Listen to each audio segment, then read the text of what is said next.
मेरे से भी मतलब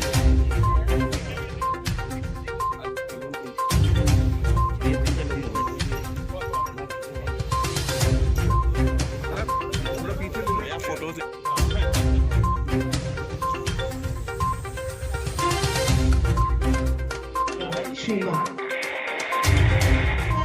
भैया घर चल जाओ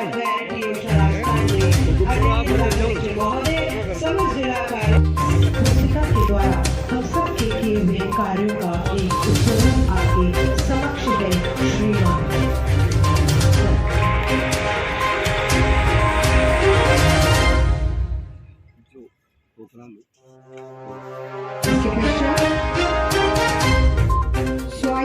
सरकार के और माननीय अशोक जी गहलोत साहब के नेतृत्व में 3 साल पूरे हुए और इन 3 साल पूरा होने के उपलक्ष्य में माननीय मुख्यमंत्री जी के द्वारा राजस्थान के तमाम जिलों में प्रभारी मंत्री आज शिलान्यास और उद्घाटन का कार्यक्रम कर रहे हैं। इसी तरह से माननीय मुख्यमंत्री जी ने हमारे तमाम मंत्रिमंडल के साथियों के साथ अपने अपने विभाग की योजनाएं और परियोजनाओं को लेकर 17 और 18 तारीख को प्रदेश स्तर के ऊपर भी कार्यक्रम हुआ है। वही कार्यक्रम आज अजमेर के अंदर हुआ है। बहुत अच्छा लगा। विभिन्न विभागों के कई सारे जो काम हैं इनके उद्घाटन भी हुए, उनके शिलान्यास भी हुए हैं और ये देखते हुए ऐसा लगता है कि राजस्थान में माननीय मुख्यमंत्री जी के नेतृत्व में जो काम हुए हैं जिसका कोई मुकाबला नहीं है और ये काम पूर्ण रूप से धरातल पर उतर जाएंगे तो राजस्थान का भूगोल, राजस्थान का तकदीर और तस्वीर बदल सकते हैं हम। ये मैं इस अवसर पे कह सकता हूँ। माननीय मुख्यमंत्री जी ने गरीब को गणेश मानते हुए जो चिरंजीवी योजना राजस्थान में लागू की है और जिसमें 5 लाख तक का भुगतान उस व्यक्ति को करना नहीं पड़ेगा, सरकार और अशोक गहलोत साहब अपने खजाना से करेंगे और दवाइयाँ फ्री हैं, जांचें फ्री हैं, यहाँ तक कि पशुओं के लिए भी दवाइयाँ और जांचें फ्री हैं। 1 रुपये किलो अनाज गरीब को गांव में खाने के लिए दिया जा रहा है। राष्ट्रीय रोजगार गारंटी जैसी महत्वपूर्ण और महत्वाकांक्षी योजना जो देश के अंदर लोकप्रिय हुई है, इस योजना के माध्यम से करीबन 45 लाख हैं राजस्थान सरकार के जो अजमेर जिले के प्रभारी मंत्री बनाए गए हैं। प्रभारी मंत्री तीसरे मंत्री हैं। प्रभारी मंत्री अक्सर जिला स्तर पर ही आकर समीक्षा बैठक लेकर चले जाते हैं। क्या विधानसभा वार या ग्रामीण क्षेत्र तक भी जाएंगे? मेरा प्रभारी मंत्री बना और 26 तारीख को मैंने पहली बैठक हमारे कार्यकर्ताओं को, नेताओं के साथ मिली। आज मैं यहाँ हूँ, कल मैं यहाँ हूँ। 27 तारीख को फिर मैं अपने विभाग की बैठक कर रहा हूँ पूरे अजमेर डिवीजन की।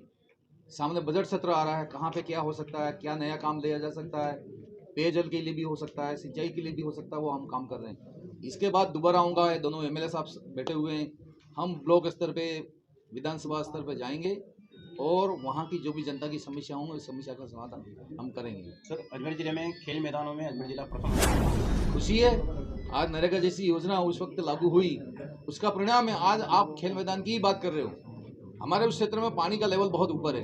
हमने हजारों लाखों कुएं हमने खोद दिए और जिसकी वजह से किसानों के आज बल्ले बल्ले हो रही है। उधर जैसलमेर, बाड़मेर में हमने मेरे रहते हुए 38,000 हमने टाका बनाया, जो बरसात का पानी टाकों में इकट्ठा हो जाता है और उसको 12 महीने काम में लिया जा सकता है। संगठनात्मक और राजनीतिक नियुक्तियां अजमेर में नहीं हो पाई।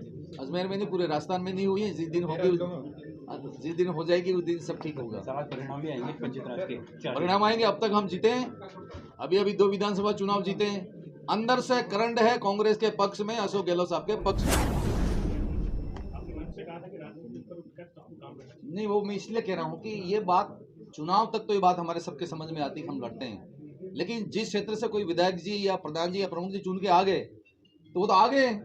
अब वो सरकार, उनके अलग से सरकार थोड़ी है, सरकार तो यही है।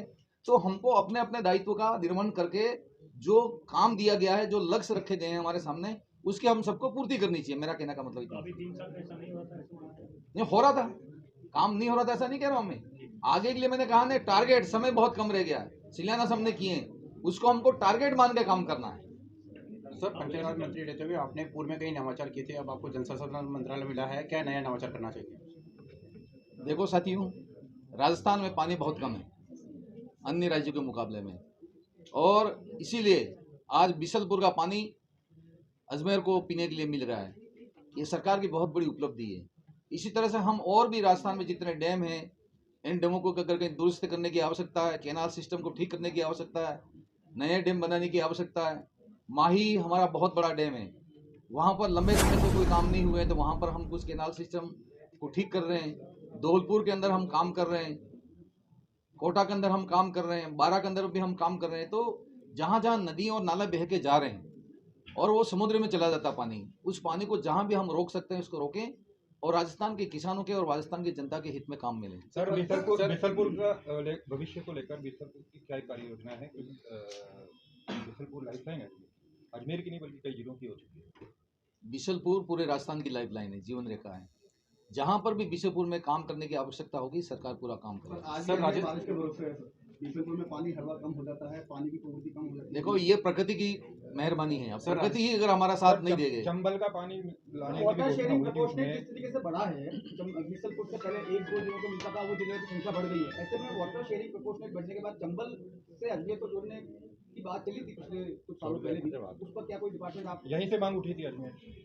देखो, ऐसा है, डायरेक्टली तो मेरे विभाग का ये विषय है नहीं, ये पीएचडी डिपार्टमेंट का है।